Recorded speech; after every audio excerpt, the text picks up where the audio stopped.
மங்களம்பேட்டையில் நேற்று மாலை முதல் இரவு வரை 6.5 மணி நேரம் மின்தடை ஏற்பட்டதால் பொதுமக்கள் சாலை மறியல். விருதாச்சலம் அடுத்த மங்களம்பேட்டை பகுதியில் நேற்று மாலை பலத்த இடி மின்னலுடன் மழை பெய்தது. இதனையடுத்து மாலை சுமார் 6:30 மணி அளவில் மங்களம்பேட்டை பகுதி முழுவதும் மின்தடையும் ஏற்பட்டது. மணிக்கணக்கில் நேரமாகியும் மின்சார விநியோகம் இல்லாததால் பொதுமக்கள் மின்வாரிய அதிகாரிகளை தொடர்பு கொண்டு கேட்டபோது மின் விநியோக பாதையில் பழுது ஏற்பட்டுள்ளதால் அதனை சரி செய்து வருவதாக கூறியுள்ளனர்.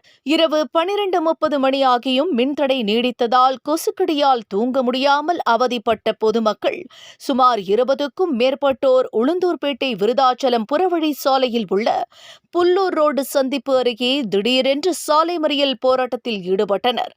இந்த சம்பவம் குறித்து தகவல் அறிந்து அங்கு வந்த மங்களம்பேட்டை காவல் ஆய்வாளர் பழனிசாமி, உதவி ஆய்வாளர் ராஜசேகர், பூவனூர் துணை மின் நிலைய உப கோட்டை பொறியாளர் பாரதி, மங்களம்பேட்டை மின் உதவி பொறியாளர் ராமலிங்கம் உள்ளிட்டோர் சாலை மறியலில் போராட்டத்தில் ஈடுபட்ட பொதுமக்களிடம் பேச்சுவார்த்தை நடத்தினர். சுமார் 6.5 மணி நேரம் வரை மின்தடை நீடித்து வந்த நிலையில் இரவு சுமார் 1 மணி அளவில் மின் விநியோகம் வழங்கப்பட்டது.